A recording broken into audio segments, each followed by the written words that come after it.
In the Newsroom is a production in partnership with Studio Stillwater. Every week, journalists from the Stillwater News Press invite listeners to join us in the newsroom and hear the story behind the stories. Hello and welcome to In the Newsroom. I'm Beau Simmons, editor of the Stillwater News Press. With me today, senior reporter Ashlynd Huffman. Hello. Publisher Rob McClendon. Howdy. And producer Chris Peters. Hey, howdy's my thing. Howdy. Oh, Did I say howdy from you? no. Then you should go like howdy, howdy. And just double howdy. Just two howdies. Dang it. Now I'm going to think of something else. Hi, y'all. Yeah, you can say y'all. I don't like saying y'all. Hi, y'all. Y'all. Yeah. No. We got Michelle Charles on vacation. Thank you again, Rob, for filling in. And today I actually got to thinking about this last night. We had a story from one of our sister papers. I think it was one of those up north. It was the guy whose mother had said, right, that he murdered his pharmacist brother because his brother was involved with vaccinations and he was anti-vax, and his mother had called and said he'd gotten unstable about this kind of stuff. Who knows how far he went down the rabbit hole or what kind of state he was in. But it was interesting because it was just sort of like this almost throwaway part of the story where they kind of was going to give him a rap sheet, right? You know, you've seen that like in a big sort of crime story. You go and you look up if this person had ever done anything else. Mm-hmm. And as I was pointing this out to Chris, I thought it was so weird because I think it was a possession charge, and he's like 46. There's a possession charge in 95, so he would have been in his early 20s, yeah. And then a charge of like fishing where you're not supposed to be fishing. So specifically fishing for bass. So yes, this is not a bass lake, sir. You have to move on. Mm-hmm. But I don't know what the deal was with that. But it stuck out so much to me, and I think it maybe stuck out as a way to say this guy really didn't have a criminal history, right? Mm-hmm. Just mental illness. Yeah. Or who knows? I mean, who knows? Like, I would think. Who knows what got to that point? Counts as mental illness. I'm just saying I don't know the actual circumstances of that death, but that actually sort of pointed to the fact that he did not have a criminal history if it's possession of whatever when you're in your 20s and, fishing where you aren't supposed to fish. But a lot of times you'll see. And then you go to being accused of killing 3 people. Right. Oh, he killed 3 people. Right. I don't think there's any doubt that he did these things. But, when you get in that legal sticky stuff. But I just thought, since Ashlynd has been working on sort of expungement stories, that kind of stuff probably wouldn't be possible. It wouldn't be that easy for a journalist to go and find such like minor offenses. Yeah, I mean, if the individual gets expungement, but... Yeah, but so what have we learned about expungement? This was started with a study session, right, in the one of those House interim studies.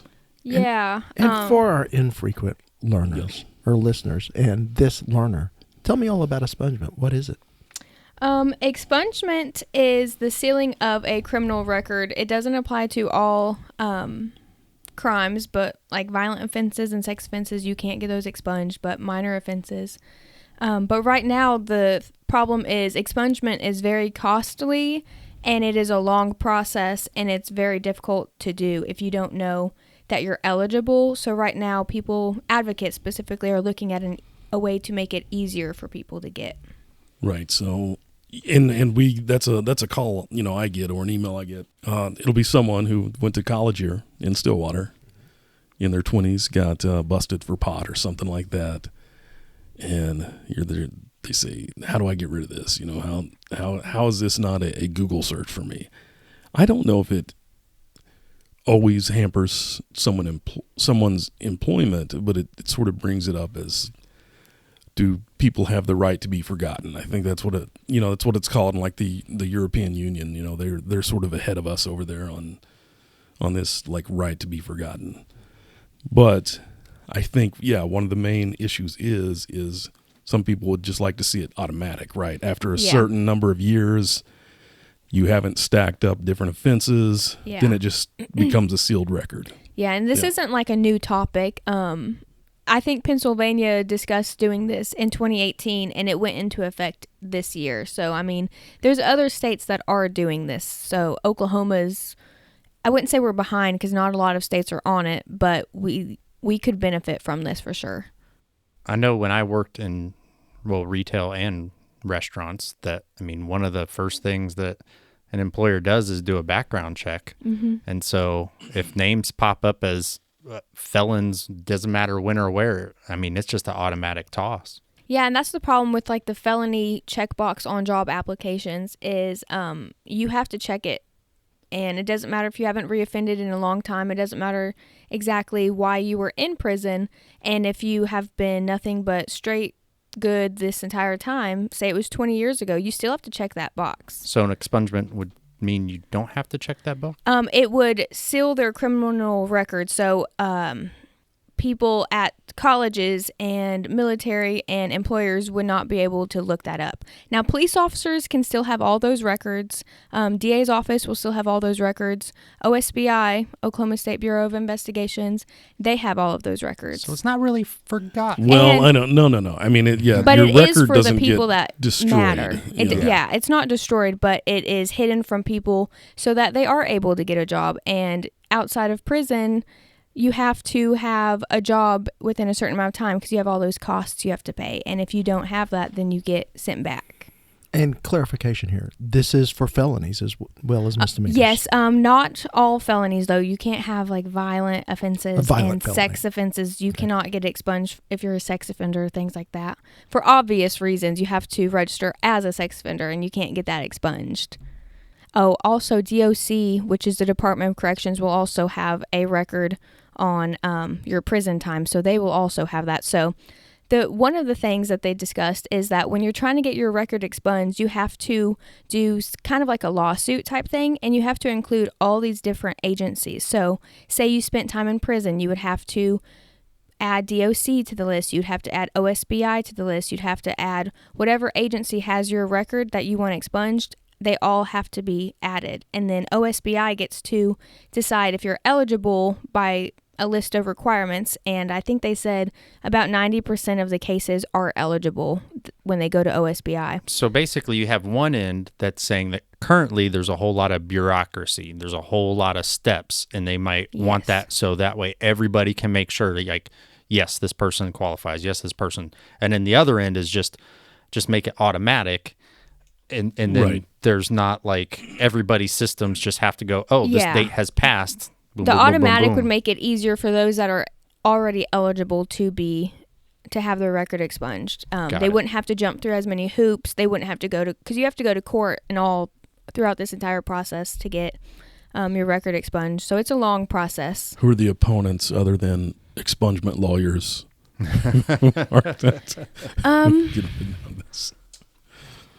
When I watched the session, it didn't look like anybody was opposed to it. Nobody mentioned that they were opposed to it, but I would assume people that don't understand what expungement is might be opposed to it, because when you think about it, I don't want their criminal record. What if they reoffend? You as a citizen, you might be concerned about that. But if you think about it in a large scale, Representative John Talley said that this will benefit the community, because those children that are growing up with parents that are in prison, they will, once they get out of prison and they have their record expunged, if they're eligible, they will now be able to get a job. They will be able to help their kids, and therefore their kids might not grow up and commit crimes. So and he said something about helping with taxes and, helping them become a product of society, because you go to prison as a punishment, but it shouldn't be a lifelong punishment if you're eligible for expungement. Well, yeah, and that 60 to 70% of people, even maybe it's much larger, who go to prison are eventually going to be out of prison. Like they're going to have to do something, It's very cyclical. Yeah. And what is so sad about just the way the current system has worked in recent years is we make it so hard on someone once they get out of prison, and with fines even and things along those lines and those probation costs, that it makes it very hard to work.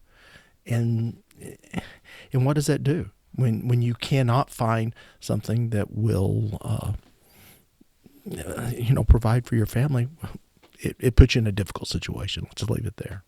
So, see, what else do we have going on? We had some news, some of it older, some of it newer, about the Mid-South, our big cycling event. Was it another thing that got lost in the pandemic last year, or they had what was it they did last year? They've actually had multiple announcements. The one that just came out yesterday, so Thursday the 7th, is they announced a new partnership for with another event up in Lincoln, Nebraska called Gravel Worlds. So to catch people up, Mid-South used to be the Land Run 100, a 100-mile gravel ride around Payne County. And then in 2017, they added a 50K run.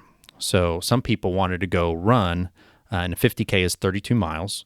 So they'd go run a route south of town. They're usually running like down Washington Street to like 44th and down in that area. Okay, so is it partially part of the bike path, or is it a little something different when they run?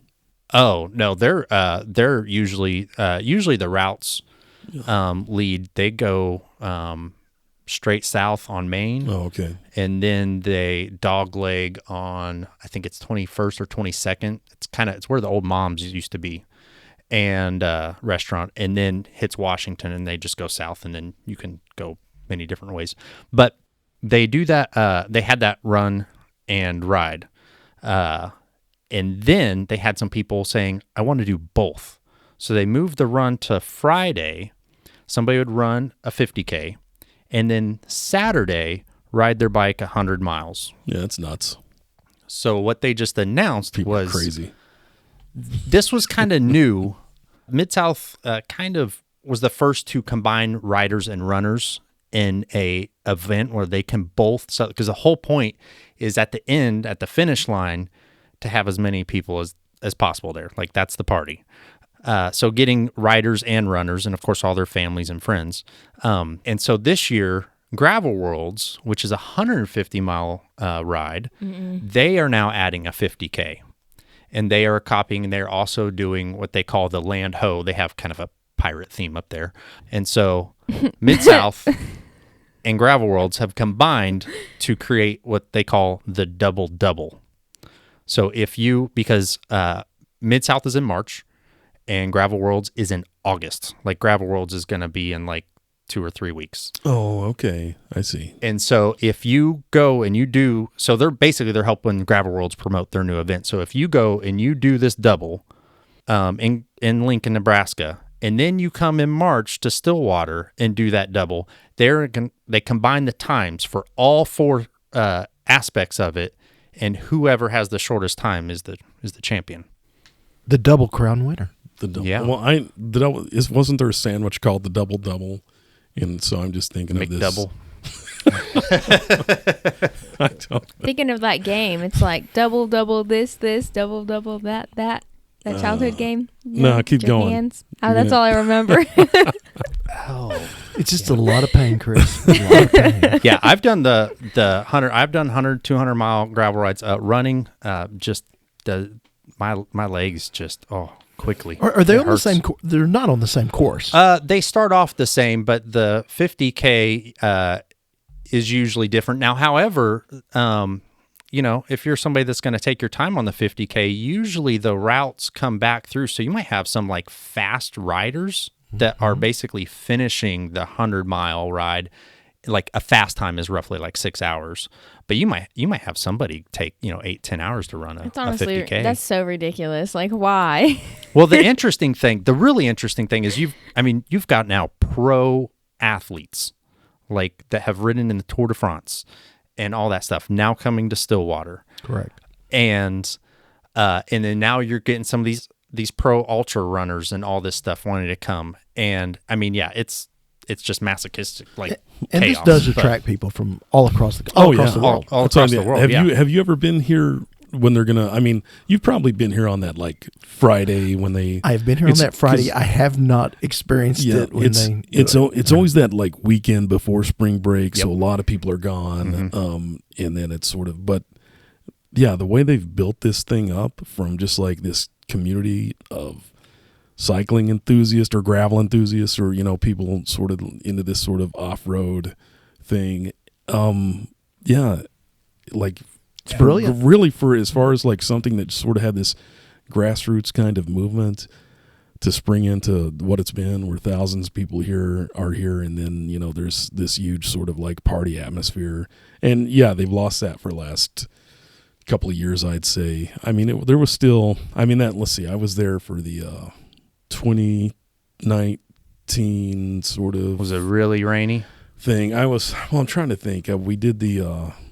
It was kind of right when things were shutting down, right? Yeah. I mean, so when they start, so they're like, okay, we're not going to do our finish line thing. Everyone No hugs. has to be careful. Yeah, right. well, that's what they said. Now, I think what it turned out, I don't know if Bobby Wintle could really control himself, but no, that was the last big event. I mean, legitimately, 2020. We did. My partner and I, we did the 50-mile. Ride, and it was super. It was like raining at the start, and just kind of gross out. But a lot of people had decided not to come. So I think out of the probably 1,000+ that had registered, they've got it on the website. I bet you maybe half actually still showed up, and it was so weird because I remember I also help set up the finish line area usually the night before and volunteer and. The mayor and Representative Trish Ranson was there, and we're all moving barricades and stuff. And talking with the mayor, he's like, I don't know, this is kind of weird. We're having this event while we're like, wait, should we shut things down? Like, I mean, it was just right on that edge. And then they actually, they also reached out to everybody after the race and says, hey, will you let us know if anybody got COVID? Oh, So we can somehow, like, if there's some sort of, like, we didn't know then, right? we knew so little right there. Yeah. We did. And they had one person that later on said that reported that they got sick. And then that person said, no, I'm pretty sure I got it from this person that I know who's also sick. And they're like on the other side of the country. And so they didn't have any reports of any type of outbreak. And that was before even contact tracing was going on anywhere. That was before anyone had tests, really. Yeah. Yeah. While I may never participate, my hat's off to these guys, because just think about what they're doing for the community. Yeah, it's a fun party At the downtown. very time when everyone's leaving Stillwater because of spring break, Yeah. they're bringing a whole new town in.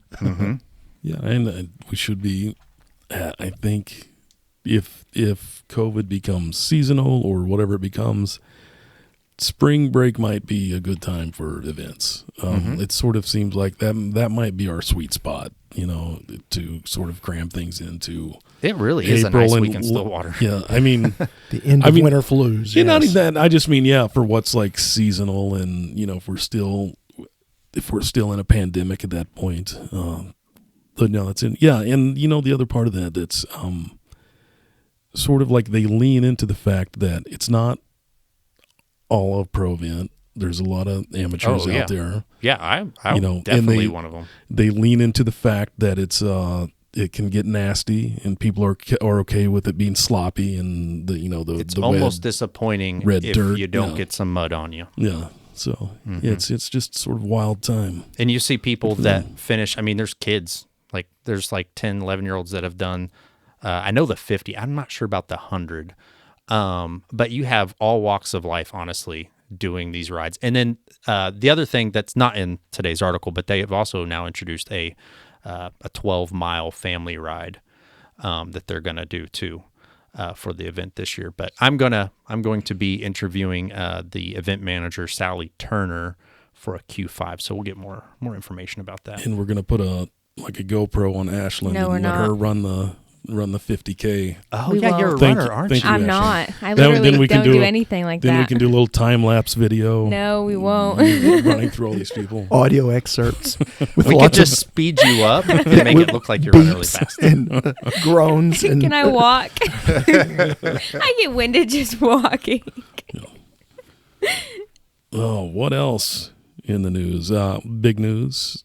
OSU announcing they were going to help residential life. They had some extra rooms, some empty. I guess it's on campus housing, but it's sort of the a 2-bedroom apartments that they have, which normally would have been for like international students. They're going to use that to house refugees. I think early numbers said they expected about 40 families, Afghan refugees who had been evacuated from Kabul and different places, and staying on a military base. And I think they get here and start coming in November.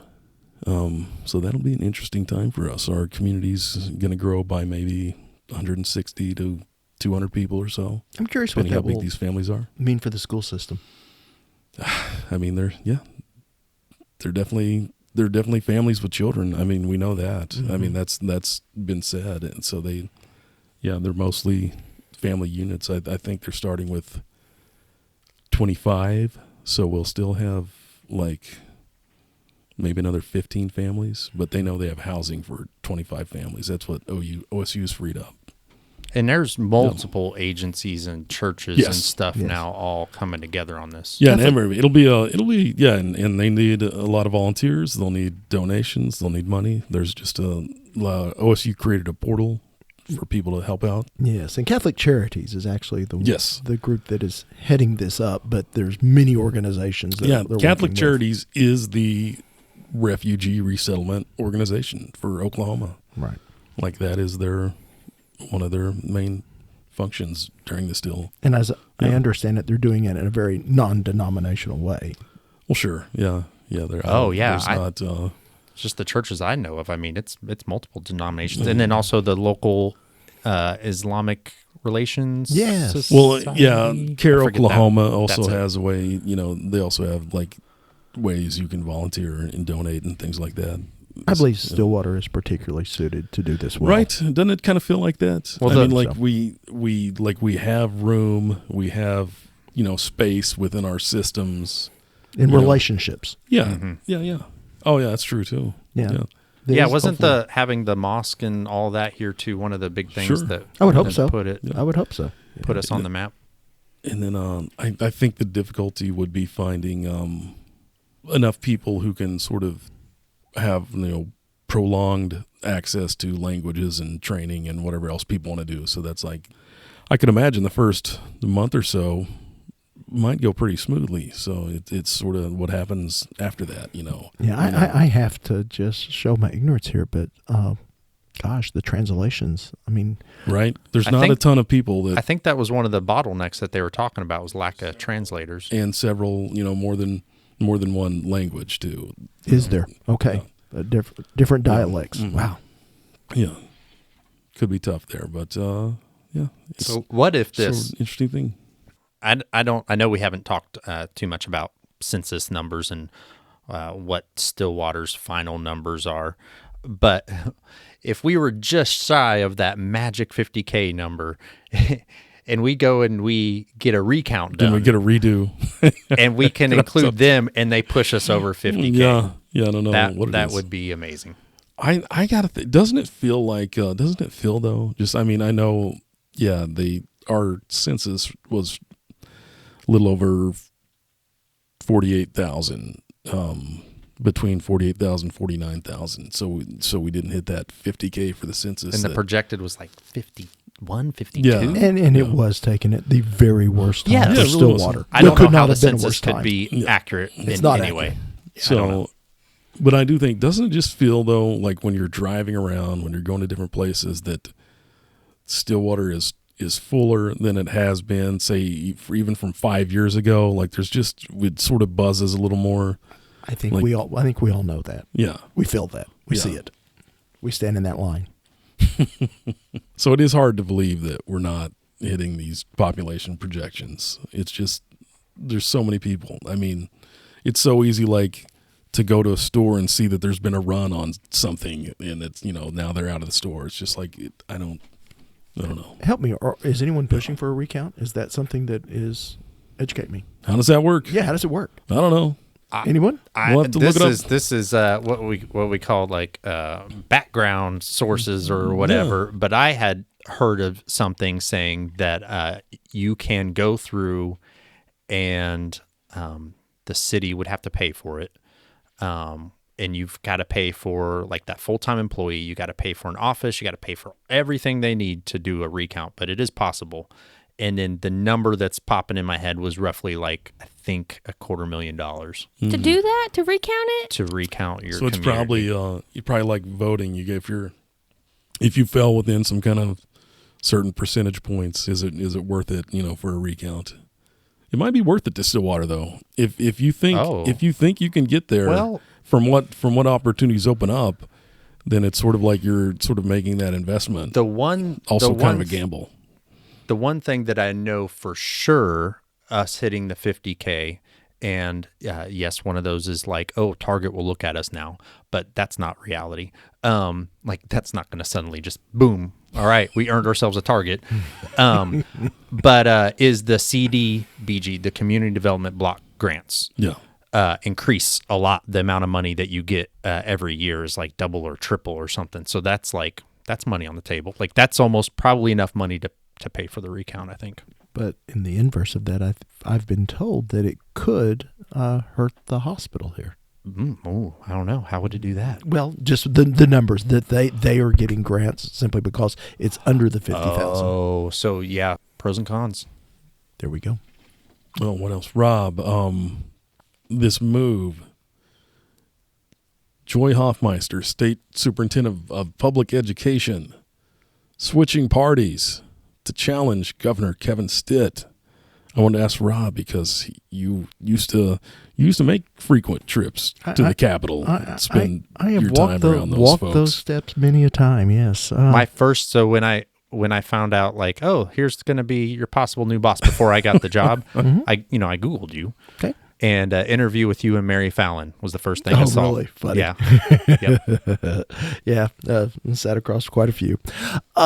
Gosh, I wish I'd like to tell you I was on the inside of this one. Well. But I was at first shocked.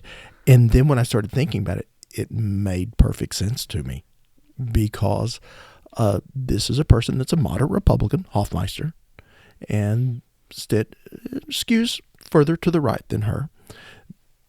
As we all understand, politics is not only local, but it's personal.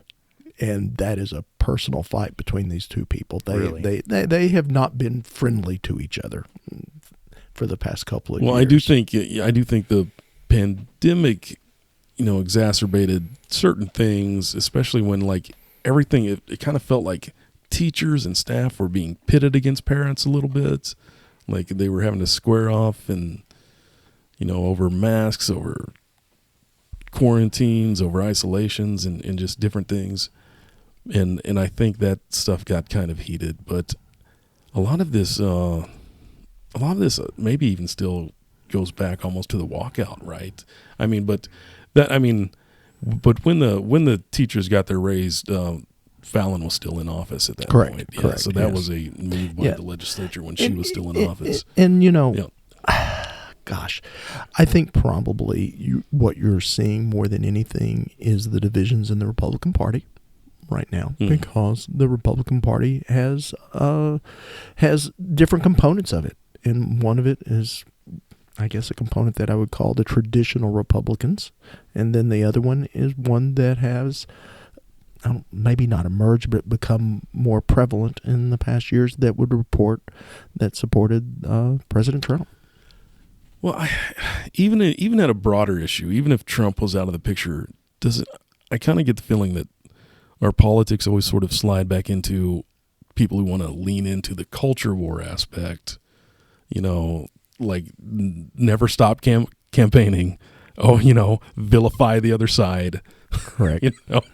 we're gonna make everyone look as bad as they can. Look at us, we're doing all right. They're terrible. Democrats are socialists, Republicans are fascists. And then there's people who get left on the sideline who are like, hey, we still gotta get to work in the morning. We still gotta send our kids to school. Like, what are you doing for us policy wise? It's like not everything can be about where you go to church and everything else. But well, I do think this will be a lot more interesting election season than what I figured it would be, because those lines were very drawn as what we thought the governor's race would be, and this does change a lot of things. I had a friend who grew up in southeastern Oklahoma say to me yesterday, the one thing that Governor Stitt has done that no one else has been able to do before, he has gotten all of the various Indian tribes in Oklahoma to come together,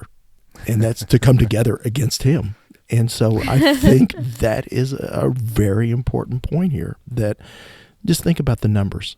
You have the numbers of Democrats, which I believe there will be progressives, even if they believe that she is viable. I think they will support Hofmeister.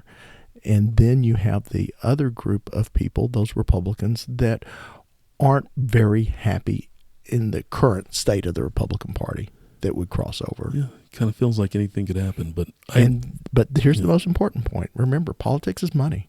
And Stitt has all the money in the world, as do the Native American tribes here in Oklahoma. And so this could be a race where there is a lot of money spent. Spending spree. Yeah, it's to the point of people sort of which camps are they going to fall into. We do have sort of every time we get a new batch of voter registrations, it's still Republicans are outgaining Democrats in Oklahoma.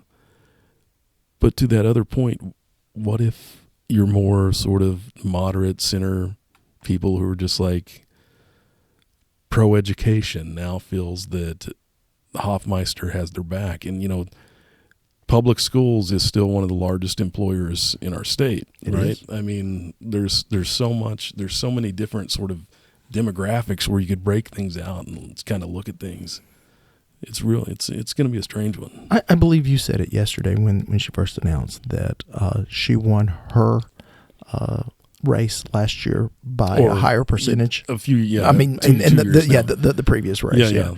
By a higher percentage than the governor did. Well, just more total votes. Yeah. More people voted for her in her race for state superintendent than voted for Governor Stitt. And that would have been her first gubernatorial race. Has she gone through a re-election? Yes. So she's termed out. She's termed out as state superintendent. Oh, okay. So yeah. I mean, obviously it's a numbers game. And so it seems like at least the few Democrats I've seen on Twitter are all like, yay! Well, even that, and the other thing is, we say that Republicans outnumber Democrats, but we still only get about around 60% of our registered voters who vote on election day. So if you can just get your people to the polls who are already registered, and that's where money comes in. It's like, if you can sort of activate those people who are able to vote and actually get them there, then anything can happen. Yeah. I won't name the person, but I did have lunch with a former Republican senator yesterday that did say, I could see her beating him. Changing parties is not even that weird right now. No. Not even a thing that stands out so much anymore. Who was it? And I'm going to show my ignorance of history here, but I think it was Thomas Jefferson that said that parties will be the death of democracy, But especially if you only got two. Yeah, we have seen it. Okay. Anything coming up? Somebody's going to go take 30 seconds of video of some famous person singing. Oh, yeah, I'm just probably doing photos, but Tim McGraw tonight at the McKnight Center. Oh, yay. What's your favorite Tim McGraw song? The song Tim McGraw by Taylor Swift. Is that really a song? Is it really? Yeah. Okay. We all just showed our age here. The McKnight Center is such a great facility. And it's beautiful. Oh my gosh, when they opened, could it not have happened at a worse time? I'm happy. I'm happy they are where they are right now, and things are starting back up. Mm-hmm. All right, so I hope you have fun with Tim. With who? Tim. Oh, Tim McGraw. Your Oh, friend wait a minute. Tim. Where am I going? Who's entering? Listen. So what I thought was interesting about this is, so you're going, but you don't get to necessarily stay and watch the whole thing. No. or enjoy the I whole only get performance. it 3 songs, I think is what the release said, right? Welcome to First journalism. 3 That- songs. But that's Which you probably do have access to their hospitality rooms, though. You could probably Ooh, you get some grub. I you ever guess. thought about that. Don't She count just on was that. like, wait No, a right? second. Now I actually got excited about this. Maybe. I don't know.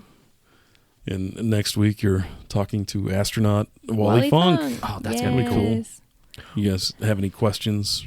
Rob is would think super that- excited about it. I have gotten to meet Wally Funk before, Okay. and she is one of the most interesting individuals I've ever met in my life.